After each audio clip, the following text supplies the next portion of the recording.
ॐ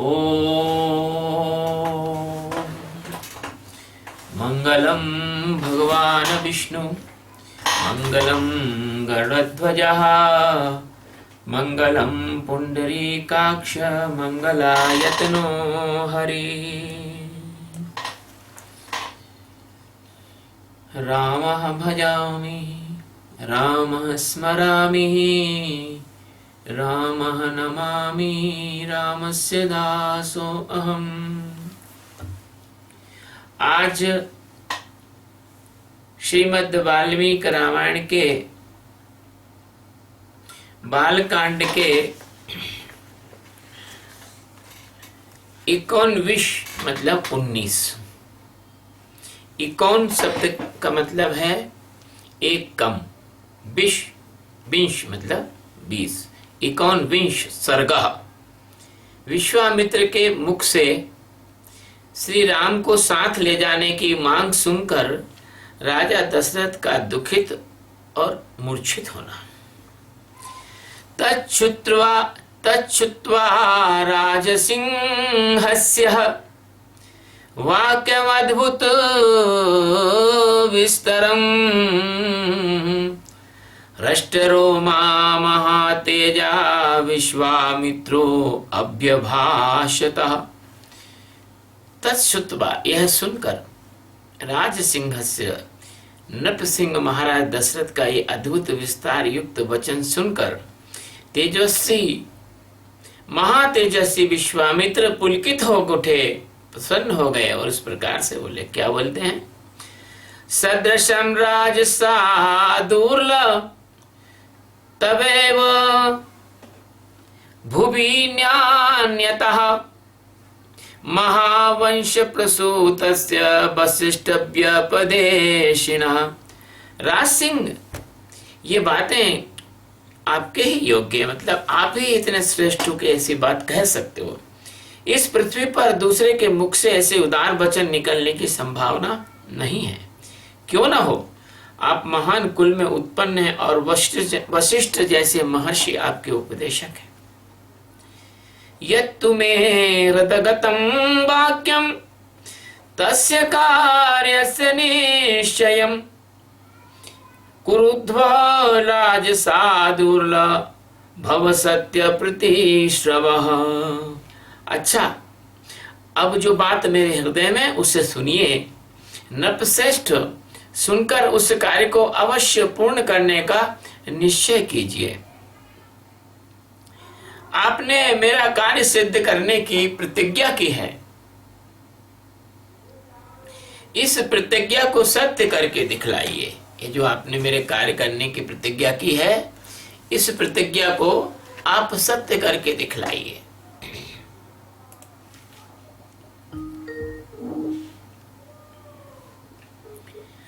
अहम नियममातिष्ठे सिद्ध्यर्थं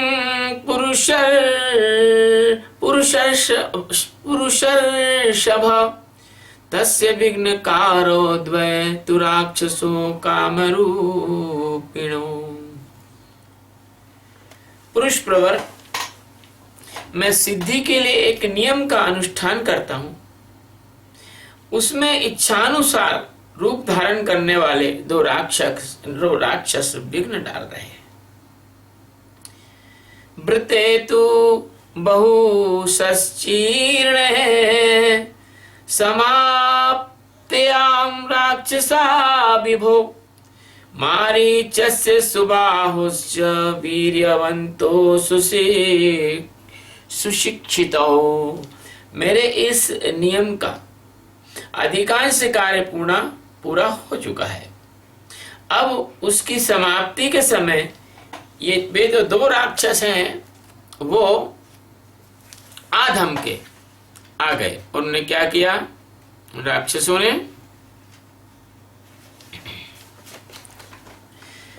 उनके जो नाम हैं राक्षसों के मारीच और सुबाहु हैं, और वे दोनों कैसे हैं? बलवान हैं और सुशिक्षित, मतलब वो प्रशिक्षित हैं। उसमें जो कार्य वो कर रहे हैं उसमें प्रशिक्षित हैं वो राक्षस।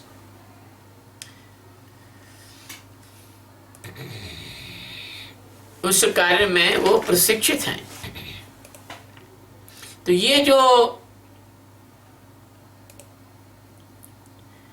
जो कह रहे हैं विश्वामित्र जी दशरथ जी से, वो भूमिका बना रहे हैं कि वो क्या चाहते हैं और उनके साथ उनको किस तरह की मदद की आवश्यकता है।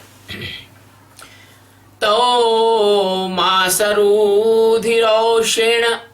तो मासरुधिरो घेण वेदिं ताम्भ्यवर्षिताम् अवधूते तथा भूते तस्मिन् नियमनिश्चये कृतश्रमो निरुत्साहस्तस्माद् देशाद् पाक्रमे। उन्होंने मेरी यज्ञ वेदी पर रक्त और मांस की वर्षा कर दी।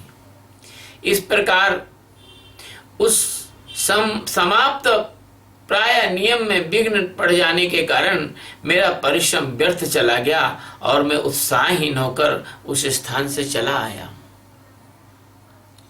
कभी कभी ऐसा भी करना पड़ता है जिंदगी में, जब कोई राक्षस अपने को ठीक से जीने न दे और अपनी मर्यादा के अनुसार अपन उस राक्षस का प्रतिकार नहीं कर सके, तो अपने को वहां से हटना पड़ता है। उस राक्षस को ठिकाने लगाने के लिए जो योग्य व्यक्ति है उसकी खोज करना पड़ती है।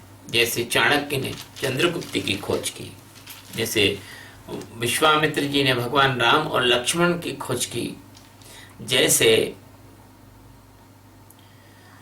अन्य जैसे भगवान कृष्ण ने जरासंध को मारने के लिए भीम को तैयार किया। तो इस प्रकार से करना पड़ता है कि भगवान भी स्वयं जरासंध को भी मार सकते थे, ऐसी बात नहीं थी। मल्ल युद्ध में वो भी निपुण थे। तो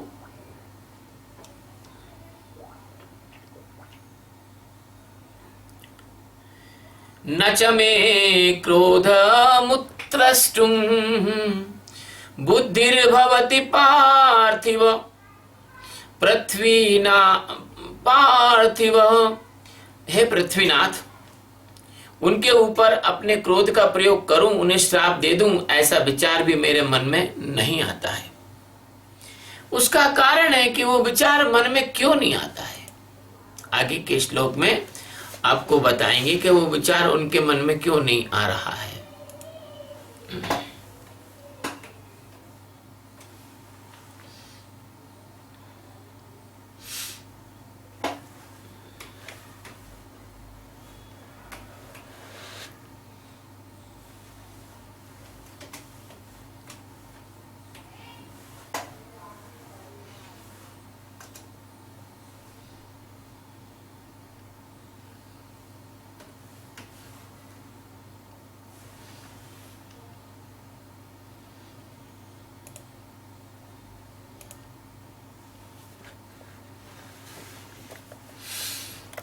ये प्रवचन स्काइप पे है, तो कभी ऐसा होता है कि कोई भक्त बीच में टूट जाता है तो थोड़ा उसको जोड़ लिया जाता है। यथा भूता हि साचर्या न शापस्तत्र मुच्यते स्वपुत्रं राजसा दुर्ल रामं सत्य पराक्रमं काकपक्षधरं वीरं ज्येष्ठं मे दातु महर्षि। क्योंकि ऐसा नियम ही है कि जिस अनुष्ठान को कार्य को प्रारंभ करने पर किसी को श्राप नहीं दिया जाता। कुछ अनुष्ठान ऐसे होते हैं जो अगर प्रारंभ कर दें तो फिर श्राप नहीं दिया जाता है। वो श्राप देने से वो अनुष्ठान खंडित हो जाते हैं। अतः हे नृपश्रेष्ठ, आप अपने काक पक्षधारी सत्य पराक्रमी शूरवीर ज्येष्ठ पुत्र श्री राम को मुझे दे दीजिए। भगवान जब छोटे थे तो उनसे प्रेम करने के लिए, उनसे खेलने के, उनसे मिलने के लिए महर्षि काकभूषुंड आया करते थे। कहते ना, काग को भाग बड़ो सजनी, हरि हाथ से ले गयो माखन रोटी। भगवान उनको अपने हाथ से मक्खन रोटी सब चीजें खिलाते थे और उनको उनके साथ खेलते थे। वो काक फुदकते थे, भगवान किलकारी मारते थे। तो इनके काक से इतनी मित्रता हो गई भगवान की कि कभी कभी वो उनके प्रेम में उनका जो पंख है वो धारण भी कर लेते थे। काक पक्षधारी है ना, इसलिए यह शब्द आया। शक्तो हे शमया गुप्तो दिव्येन त्वमेन तेजसा। तो हे नरश्रेष्ठ, आप मुझे काक पक्षधारी सत्य पराक्रमी शूरवीर ज्येष्ठ पुत्र श्री राम को दे दीजिए और ये मुझसे सुरक्षित रहकर अपने दिव्य तेज से उन विघ्नकारी राक्षसों का नाश करने में समर्थ हैं। राक्षसा ये विकर्तारस्तेषामपि विनाशने श्रेयश्चास्मे प्रदास्यामि बहुरूपम न संशया। और ये जब मेरे साथ जाएंगे और इस कार्य को संपन्न करेंगे तो मैं इन्हें अनेक प्रकार के श्रेय प्रदान करूंगा, इसमें कोई भी संशय नहीं है। त्रयाणामपि लोकानां येन ख्याति गमिष्यति न च तो राममासाद्य शक्तो स्यातु कथंचन। उस श्रेय को पाकर ये तीनों लोकों में विख्यात होंगे। श्री राम के सामने आकर वे दोनों राक्षस किसी तरह भी ठहर नहीं पाएंगे, राम का सामना नहीं कर पाएंगे। न च तो राघवादन्यो हन्तुमुत्सहते पुमान् वीर्योत्सक्तो हितो पापौ कालपाशवशं गतो। रामस्य राजसार्दूला न पर्याप्तो महात्मनः। इन रघुनंदन के सिवा कोई पुरुष उन राक्षसों को मारने का साहस नहीं कर सकता है। क्यों नहीं कर सकता है? कि वो जो थे दोनों राक्षस जिनका नाम मारीच और सुबाहु था, वो रावण के सेनापति थे और रावण के साथ उनके तार जुड़े हुए थे। तो किसकी ताकत है इनको मार के रावण से बैर ले ले?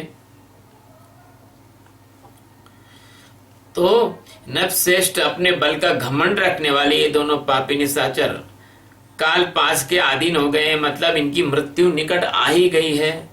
अतः महात्मा श्री राम के सामने टिक नहीं सकेंगे। न च पुत्रगतं स्नेहं कर्तुमर्हसि पार्थिव अहं ते प्रतिज्ञानामि हतो तो वृद्धि राक्षसो।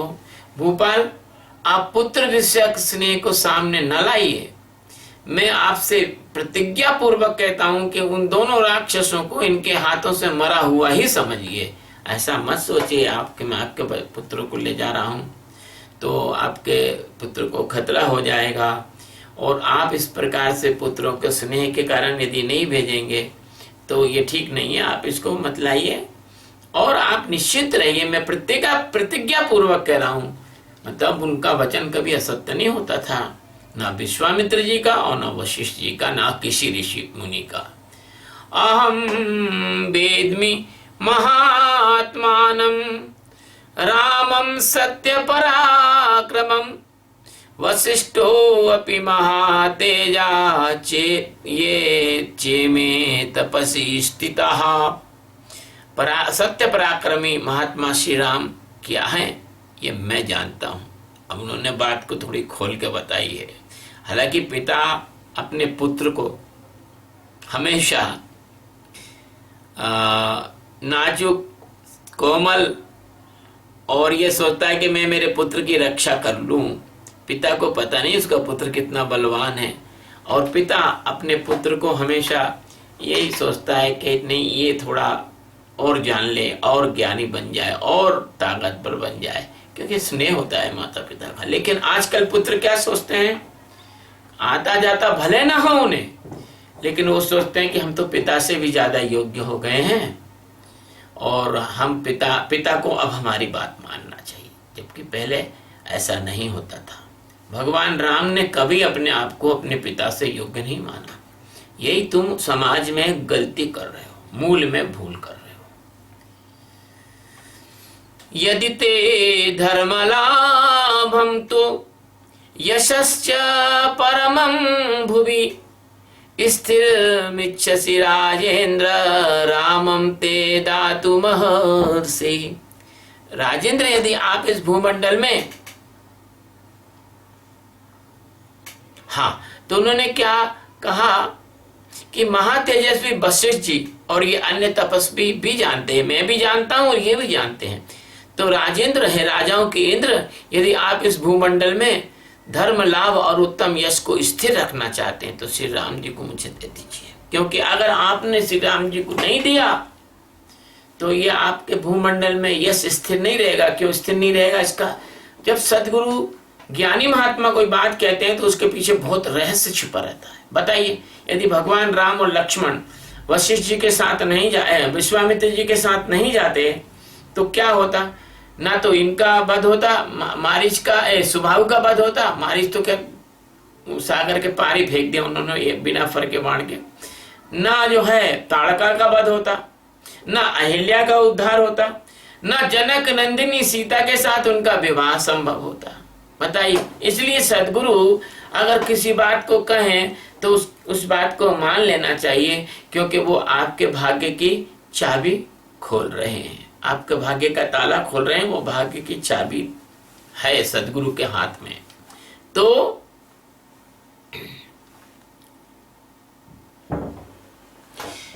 यद्यभ्यनुज्ञां काकुत्सथ ददते तव मंत्रिणः वसिष्ठ प्रमुखः सर्वे ततो राम विसर्जया। हे काकुत्स नंदन, यदि वशिष्ठ आदि आपके सभी मंत्री आपको अनुमति दें तो आप श्री राम जी को मेरे साथ विदा कर दीजिए। अभिप्रेतमसप्तात्मात्मजं धातुर्महर्षि दशरात्रं हि यज्ञस्य रामं राजीवलोचनम। मुझे राम को ले जाना अभिष्ट है, ले जाना आवश्यक है। ये भी बड़े होने के कारण अब आसक्ति रहित हो गए हैं, अब इतने बड़े हो गए हैं कि आपसे थोड़ा दूर रह सकते हैं। अतः आप यज्ञ के अवशिष्ट 10 दिनों के लिए, मेरे यज्ञ में केवल 10 दिन बचे हैं, उनके लिए अपने पुत्र कमल नयन श्री राम जी को मुझे दे दीजिए। नात्येति कालो यज्ञस्य यथाहं मम राघव तथा कुरुष्व भद्रम ते मा च शोके मनः कृता। रघुनंदन, आप ऐसा कीजिए जिससे मेरे यज्ञ का समय व्यतीत न हो जाए। ऐसा ना हो कि मेरा यज्ञ का समय निकल जाए, है ना। आप जल्दी कीजिए, आपका कल्याण हो। आप अपने मन को शोक और चिंता में न डालिए। इत्येव मुक्त्वा धर्मात्मा धर्मार्थ सहितं वचः वीर राम महातेजा विश्वामित्रो महापति। यह धर्म और अर्थ से युक्त वचन कहकर धर्मात्मा महातेजस्वी परम बुद्धिमान विश्वामित्र जी चुप हो गए। अपने को जितना कहना चाहिए उतना ही उस समय लोग कहते थे, ये नहीं कि बार बार उसको पुनरावृत्ति कर रहे हैं, रिपीट कर रहे हैं, ऐसा नहीं करते थे वो। और जो व्यक्ति बार बार पुनरावृत्ति करता है तो सुनने वाला उससे फिर चिढ़ जाता है। इतने अयोग्य नहीं थे जितने कि आज के संसार में लोग अयोग्य हैं।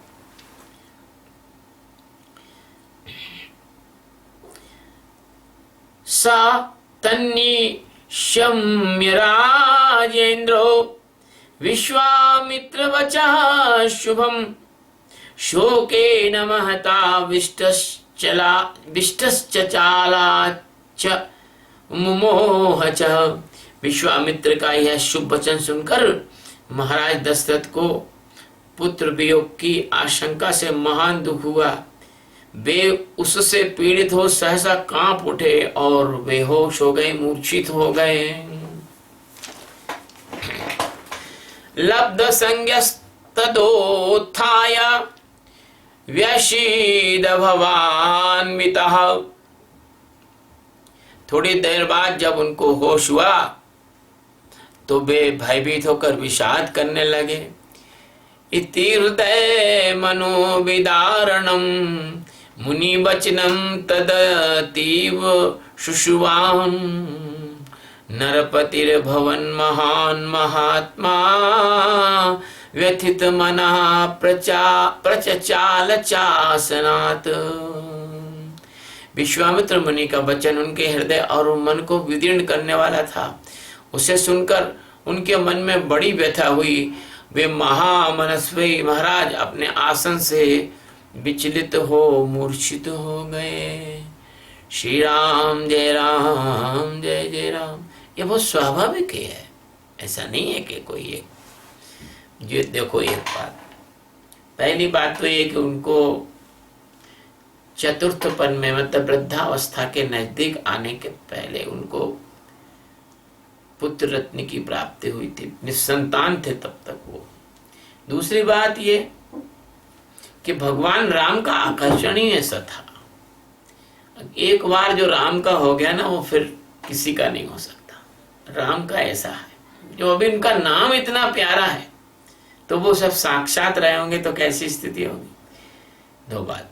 तीसरी बात, प्रत्येक माता पिता अपनी संतान से बड़ा गहरा प्रेम करते हैं बहुत, और जो अच्छे पिता होते हैं वो तो अपने संतान को अपना ही अंग मानकर, अपना ही अपनी आत्मा का अंश मानकर उनके साथ, पुत्र के साथ मित्रवत भी, भाई जैसा भी अनेक अनेक प्रकार से व्यवहार करते हैं। तो उनके बिना, राम के बिना दशरथ जी को रहना बड़ा कठिन था। इसलिए वो आघात लगा उनको कि इनको ले जाएंगे है भगवान, मैं कैसे उनके बिना रहूंगा। अब वो मूर्छित हो गए। इत्यार्षे श्रीमद् रामायणे वाल्मीकि आदि काव्ये बालकांडे एकोनविंश सर्गः। इस प्रकार वाल्मीकि निर्मित आर्ष रामायण आदि काव्य के बालकांड में 19वां सर्ग पूरा हुआ। और यह भगवान श्री राम जी और मां सीता जी की कृपा से संपन्न हुआ है, जो अनंत ब्रह्मांडों, अनंत आकाश गंगाओं और अनंत अनंत विस्तार के एकमात्र मालिक हैं। कोई दूसरा उसका मालिक नहीं है। तुम चाहे कितनी भी रचटी बना लो, झूठी सच्ची नकली, वो मालिक तो वही है ना। और जो सब चिल्लाते रहते हैं ना, वो हमारा मालिक ऐसा, हमारा मालिक ऐसा। अरे तुम्हारा मालिक कैसा? तुम्हारा मालिक बकरे की हत्या नहीं रोक पाता, कैसा तुम्हारा मालिक? मालिक तो हमारा है जो चींटी को चुन देता है, हाथी को मन देता है। ओम नमो भगवते वासुदेवाय। श्री राम जय राम जय जय राम। सदगुरु भगवान की जय। और आज की कथा भगवान के चरणों में समर्पित है। उनने जैसा बोला है वैसा